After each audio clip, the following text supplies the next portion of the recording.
Take care, brother. Yeah, I appreciate you. I gotta get a picture. Yeah, okay. Right hand, man. You can't hold in your left hand. I have to, man. I can't talk to you then, I'm sorry. It's God. It's God. Talk about we can only the hold right the hand. Quran in our right hand. Yeah, Where does it say that? It doesn't have to say it in the hadith, Quran. I think. Yeah, we cannot put it on the floor. But that's even with your guys' Bible. That's for you. That's for so. We have to respect all religions. So if I hand you a Bible, you would have to hold it in your right hand. Churches, if you hold a Bible. I don't know if that's specific, like, but we are supposed to treat all religions with respect. So you would hold the Bible in your right hand. I would personally. If this is on YouTube, whatever. Yeah, it's on YouTube. Yeah. Well, every Muslim, if you do not know that, it's a message. Astaghfirullah. Tell people to hold the Quran in the right hands. Really? And Muslims, you hold the Bible in your right hands. All respect. I don't know if that is mandatory, but you should treat all religions with equal respect. Even in the Quran, it says believing Jews and Christians will go to heaven. Because at the end of the day, no one can say if someone else is Muslim or not, if they're a believer, if they're not. Only God knows what's within our hearts. He knows everything. We are not to judge anyone. Allah subhanahu wa ta'ala is the best of judges. So I don't want to hear anybody disrespecting Christianity, Judaism, any of that either. Awesome. That does not exist in real Islam. Anybody tells you otherwise, they are not practicing Islam how it's supposed to be. Islam is perfect, Muslims aren't. You know, I have tattoos, I've done, I don't know, probably today I probably did something, you know, but. So what are your thoughts on them? Because there's a lot out there, and I've trust me, I read some things. I'm very open, very straight to the point. So the most like ridiculous critical claims you can think about Islam. Sure? Oh, for sure. You won't walk out and leave? I mean, if you're respectful. I'll be as respectful as I can with it. You said let me grab a seat. I do apologetics all the time. We can sit down. Yeah. All right, so just giving you one of the biggest things for me that turns me away from Islam is child marriage being taught in Islam. Not just the fact of child marriage, but having sexual relations with prepubescent girls. You know, girls who aren't matured yet and things of this nature. So I just want to get your general idea just on this thought before we even go into it. Would you agree that it is not okay for grown men to be having sexual relations with immature girls? I have no idea. That's what I'm saying. I don't know anything about that. Yeah. Forget I just want your general idea. Forget Islam or Christian. Like just your general idea. Do you think it's wrong for grown men to have sexual relations with immature girls? Okay. Well. Yeah. Religion aside, what is grown? What is immature? So like somebody like you and me. I'm 28. I'm 25. 25, dope. And I go get with like a 7-year-old. Like, I have sex with her. Intercourse. Yes. I would say my personal morality that it wouldn't fit. Like. Thank you. I agree. So I don't think that 7 is mature, but there are different ages that people mature at. Like for me, I have puberty very early, like 10 years old. I grew beard like 12. Yeah. And versus my brother, who's like 5 years older. Yeah. And he didn't get anything. Like for me, I did a couple push-ups and like I got like bicep veins and stuff. I used to do but I quit. But like our genetics are completely different. Like he got a lot of, honestly, the Japanese side. He's very much like my mom, and I very strongly got my father's genetics. But you know, there's some people that they're not mature, especially Asian. My mom is 4'8". They could be, you know, 18 years old and they're still too small to have a child without like a very complications, very high risk. Yeah. So it depends. I would say, you know, age. I would say that is definitely just numbers, not just for mental maturity, because we can all agree. Yeah, physical maturity and mental. Yeah, age, it can vary. Like there's 40-year-olds that are more dumb than 10-year-olds. No, you're right. And, so this is where I want to get to. Okay, so we both agree automatically that's a no-no, right? Grown men, adults, getting with immature children. That's just, to me, I'm gonna be very frank and real, because you said I could be transparent. All right. It's something I haven't heard before, bro. Okay, I grew up after 9/11 in Tennessee. Okay, yeah, so as you an good. Afghani with the name Rahmatullah. So I jumped every day after school. Oh, that's tough. So there's nothing I ain't ready for, bro. Okay, for sure. So, all right, so for me, this is a big thing for me, okay? So in chapter 65, well, dropping stuff. Chapter 65, verse 4 of the Quran, it talks about divorcing your women. I'm gonna get my so I can read it at the same time. Okay. You can read it to me also. Okay. 65, ayah 4. The waiting periods? Yes. Okay. Okay. So it says, and those of your women as have passed the age of monthly courses, for them the iddah, the waiting period, is if you are in doubt, is 3 months. And for those who have no courses, it says, i.e., they are still immature, their iddah is 3 months, likewise. And for those who are pregnant, whether they are divorced or their husbands are dead, their iddah is until they lay down their burden, give up the baby. And whoever fears Allah and keeps his duty to him, he will make his matter easy for him. Okay, so here's the point.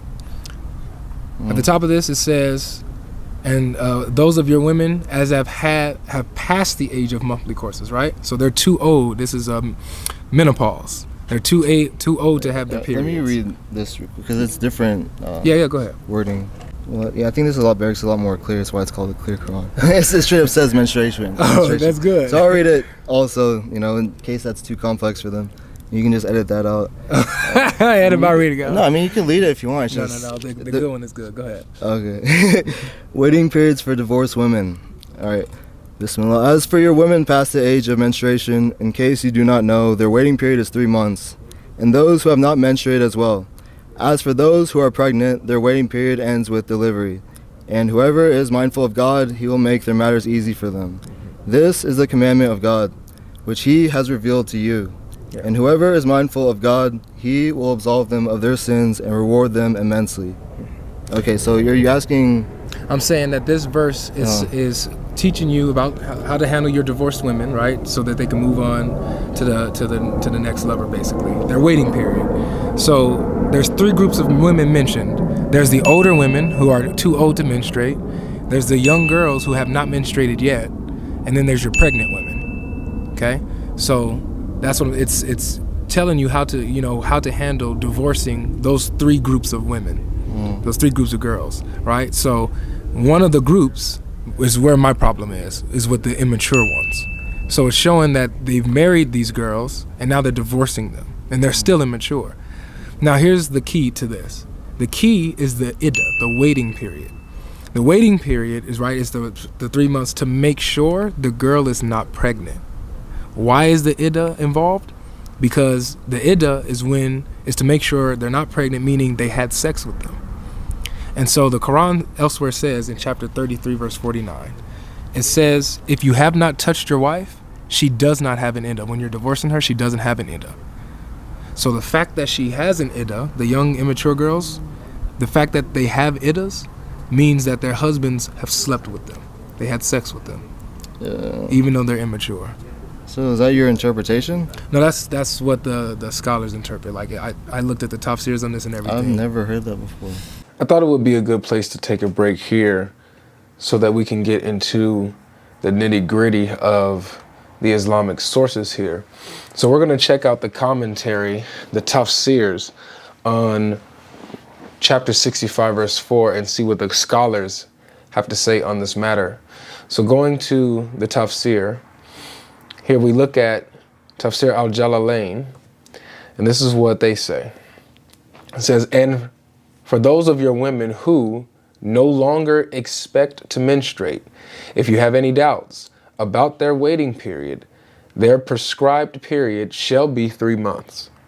And also those who have not yet menstruated because of their young age, their period shall also be 3 months. So according to Tafsir al-Jalalain, chapter 65 verse 4 speaks of divorcing the girls who have not yet menstruated because of their young age. So this isn't women who are sick or who have health issues and that's why they haven't menstruated. No, they haven't matured yet because of their young age. They haven't hit their menses, their menstruation, because they're too young, right? That's according to Tafsir al-Jalalain on chapter 65, verse 4. Now let's go over to Ibn Kathir. Now, Ibn Kathir reads, it says, the iddah of those in menopause and those who do not have menses, do not menstruate. Okay? Allah the Exalted clarifies the waiting period of the woman in menopause, and that this is the one whose menstruation has stopped due to her older age.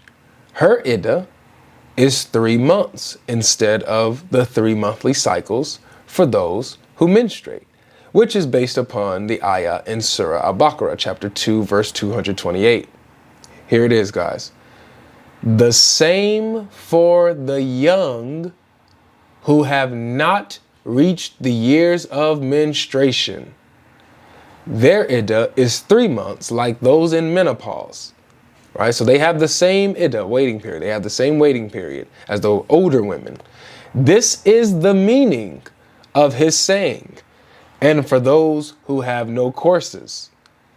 So according to Ibn Kathir, according to Tafsir al-Jalalain, the meaning behind, and for those who have no courses, that means the same for the young who have not yet menstruated.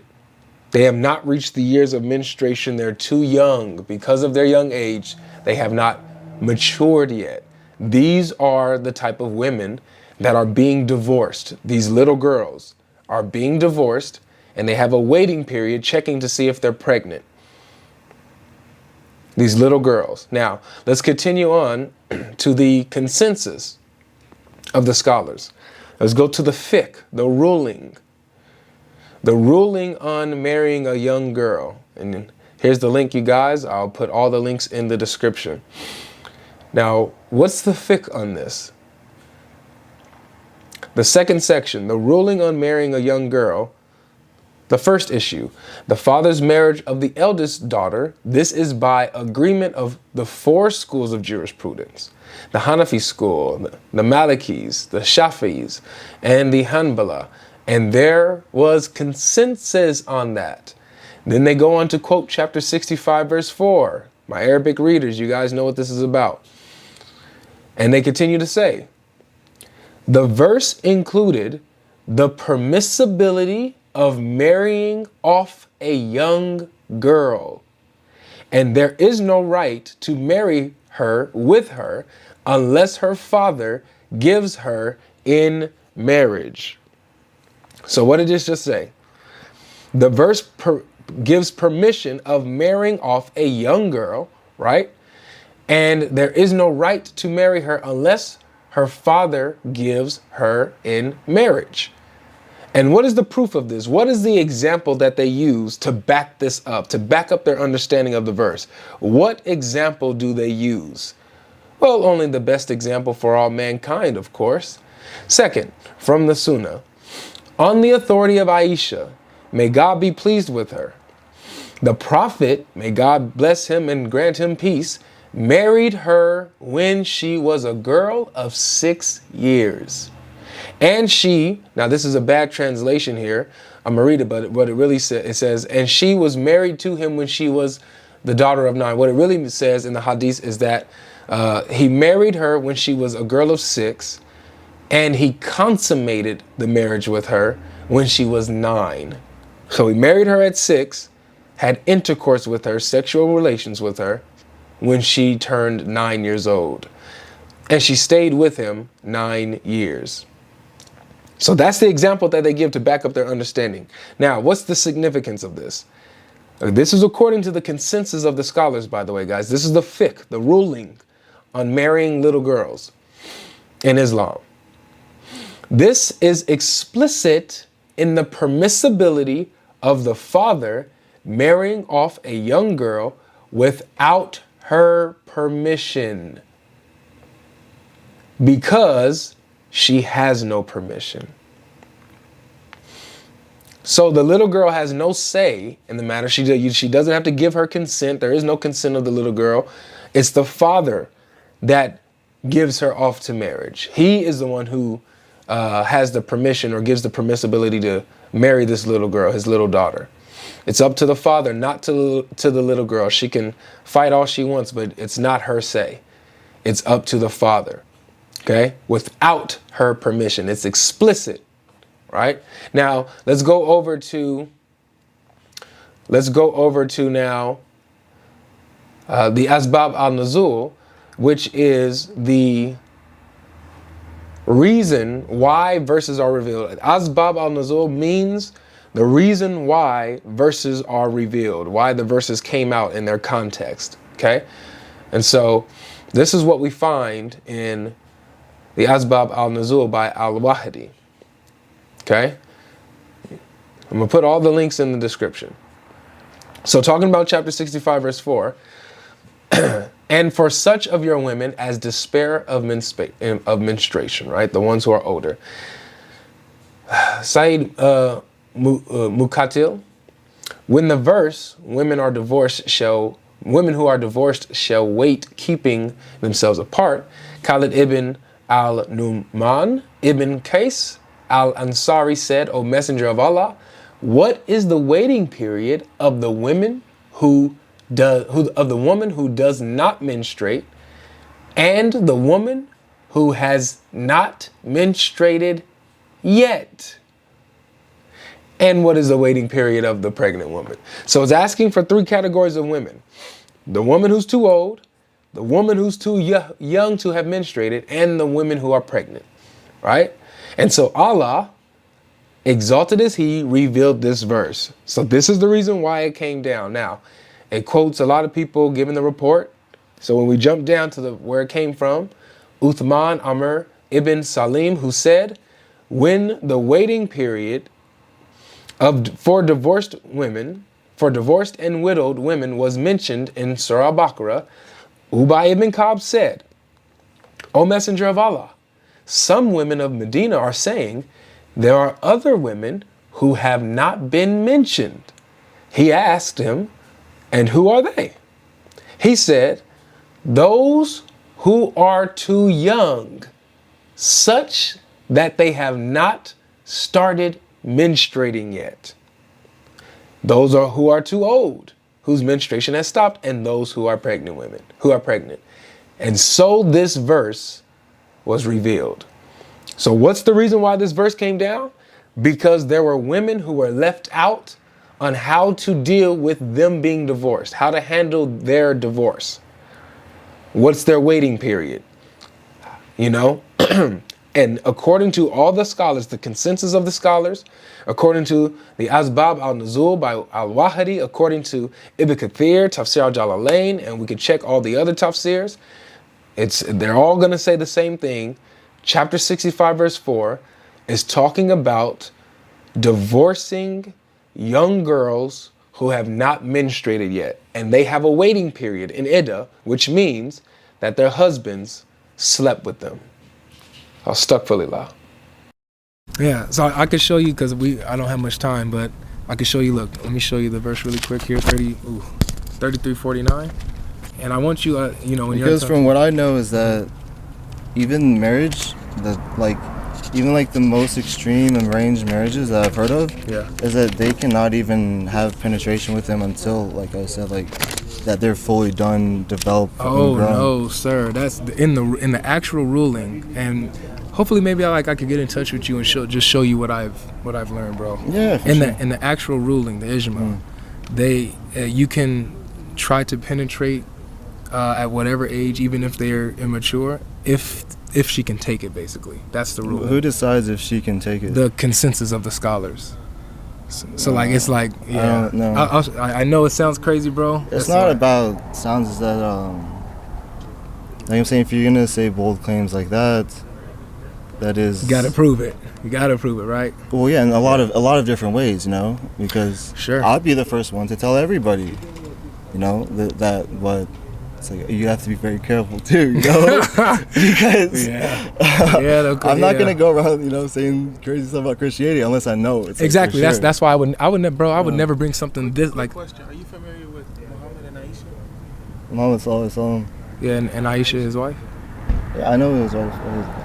That he and her age. Like, did you know that she was 9 years old when he consummated the marriage with her? I don't know the specifics of it. Like I've heard that, like that they got married at possibly at that age or whatever, and that there's a lot of debate between that, especially, you know, with all the other common stuff against Islam. But that's what I'm saying. That's not something that I have the knowledge to speak on. Like, and that's fair. I haven't studied that. That's perfectly fair. So this is what. So let me just show you this verse just to show you that I'm not like tripping. So it says, "Oh, you who believe, when you marry believing women, and then divorce them before you have sexual intercourse with them, no iddah, right? Divorce prescribed period." And look, it even gives a reference for 65:4, what we just read. So no iddah have you to count in respect of them. So give them a present and set them free, i.e. divorce, in a handsome manner. So they don't have an iddah if you had not had sex with them, according to the Quran. Right? And iddah is the waiting period, the prescribed period for them to wait. Oh yeah, so you mean like there's a nikah where you say, okay, we're practically husband and wife, and then you don't have sex with them, and then so there's no waiting period to just say, okay, it's over. Exactly. Yeah. So you could just divorce them and it just be that. So you're pretty much saying that you think that it means that people say, okay, so if there's a child, just say however old, and then I said, okay, we do nikah, we're married, you can have sex with her. But what is the like? What's the thing to debate? That's it. It's just that if we get married, then it's okay to have sex. Mm-hmm. Even with immature girls. So saying even like a 3-year-old, that's by your same law, it doesn't matter. Not by my law. Well, I mean like that we're saying that if this was this is what you mean. Like, so the age doesn't matter. Like 7, 8, 9, 10, 3, 2. Not according to Islam. Not according to the Quran here. Okay. So that's your belief. So yeah, that's my probably my number one. So that's your number one thing. Probably. Okay, I'll try to, I don't know, like ask people. Yeah, especially So what I want you to do. See if I can, because if you know, if that's something even like the masses are like distraught about, like, dude, I mean, I would if I believed that, I would. But that's just something that. Even now, it's like, if you knew that this was in here, would that be a problem for you? If this was the case,